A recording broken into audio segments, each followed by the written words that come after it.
Gaslighting is unusual among forms of psychological harm in that it is specifically designed to eliminate the evidence of its own occurrence.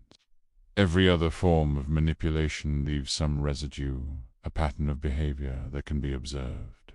Gaslighting works by corrupting the documentation.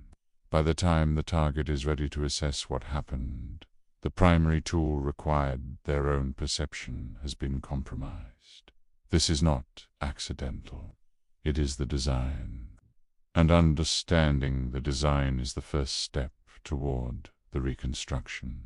The three phrases that form the operational core of most gaslighting campaigns are effective because they target specific cognitive vulnerabilities with precision. That never happened exploits the social authority dynamic. When one person states a reality with absolute certainty and another expresses uncertainty, the certain voice tends to dominate. "You are too sensitive" exploits the target's investment in being seen as rational. Nobody wants to be the person whose reactions are the problem. "You always do this" exploits consistency bias, the brain's tendency to update its self-model in response to information about repeated patterns, even fabricated ones. Three specific phrases are deployed in almost every gaslighting relationship. They work not because they are clever, but because they target the most fundamental thing a person possesses: their trust in their own mind. Phrase 1: that never happened. Not "I remember it differently," that never happened. The absolute denial does not invite discussion. It issues a verdict. Phrase 2: you are too sensitive. This reframes the target's perception as a character defect rather than a valid response to real behavior. Phrase 3: you always do this. The introduction of a pattern, even a fabricated one, activates consistency bias. If it is always happening, maybe the problem is the person perceiving it. These three phrases form a closed loop, and once someone is operating inside it, every attempt to name reality becomes more evidence of the defect. These three phrases are just the surface layer. The mechanism underneath them is far more sophisticated, and it is designed to make you dismantle your own perception so the gaslighter never has to. The revision of shared history is the structural project underlying the individual tactics. It does not happen in a single confrontation.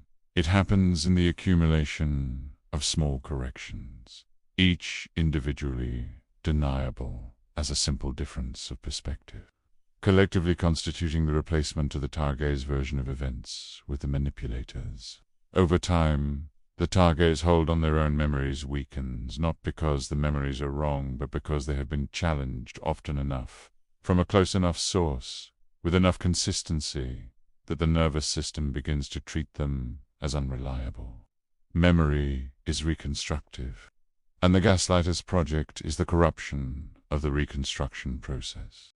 The mind accepts the override not because the target is weak, but because of a specific social dynamic.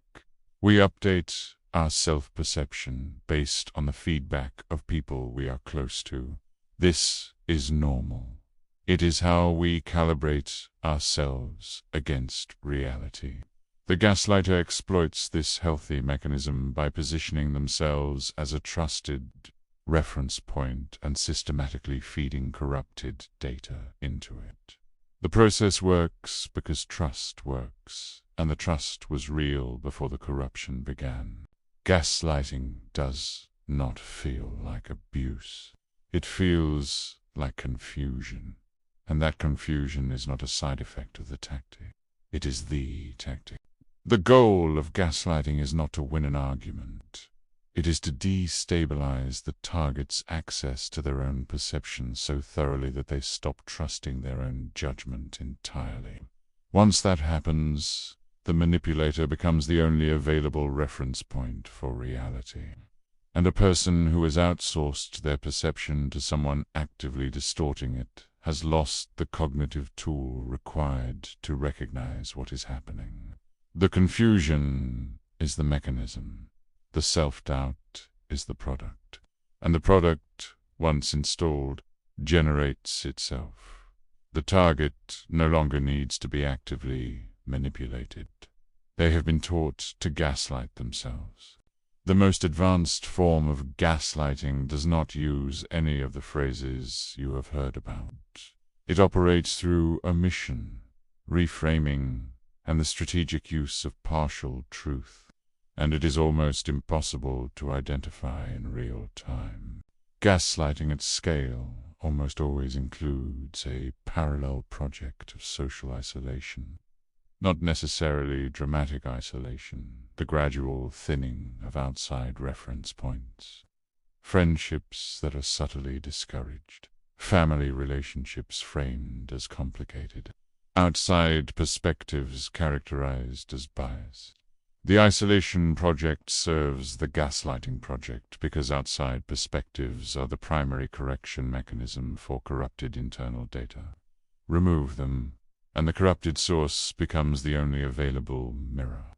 The target, looking for confirmation that their experience is real, has only one place to look, and that place is managed. The most efficient endpoint of a sustained gaslighting campaign is the point at which the target begins to do the work themselves. When they catch themselves wondering, before raising a concern, whether their perception is reliable. When they preemptively dismiss their own experience, because I always make things bigger than they are. When they apologize for having feelings they then experience as disproportionate. This is the installed program running without active maintenance. The gaslighter no longer needs to say, "You are too sensitive," because the target has internalized the statement and delivers it to themselves. You have probably experienced gaslighting without knowing what to call it. There is a specific physical sensation it produces, and once you can name it, you can use it as a detection system. The sensation is a particular quality of cognitive dissonance, knowing something happened and simultaneously being unable to defend that knowledge. It is the feeling of reaching for a memory and finding your hand shaking before you get there. If you have ever left a conversation feeling like you started it knowing something and ended it, questioning everything, not because new evidence was presented, but because the other person's certainty overwhelmed your own. You have encountered the mechanism. Your nervous system registered it even when your mind could not name it. Naming the sensation is the first step. The second step is understanding why your mind accepts the override, and that answer is going to be uncomfortable. The beginning of reconstruction is a single question asked inward. What did I notice before I was told what I noticed? Not what did I think, not what was the objective truth, but what did I register before the override arrived? It goes to the body, to the first response, before management, to the sensation that arrived before the interpretation. The body is a less edited record of experience than the mind. In the aftermath of sustained gaslighting, the body's record is often more intact than the conscious narrative. The counter to the three phrases is not a more convincing argument. It is a different relationship to certainty, not the performance of certainty, but the quiet refusal to accept that someone else's certainty about your experience carries more authority than your own. I experienced what I experienced is not a declaration of war. It is not an accusation. It is the minimum necessary position for a person who is trying to remain a reliable narrator of their own life. It is the phrase that ends the loop, not because it silences the gaslighter, but because it stops the loop from running through the target's own mind.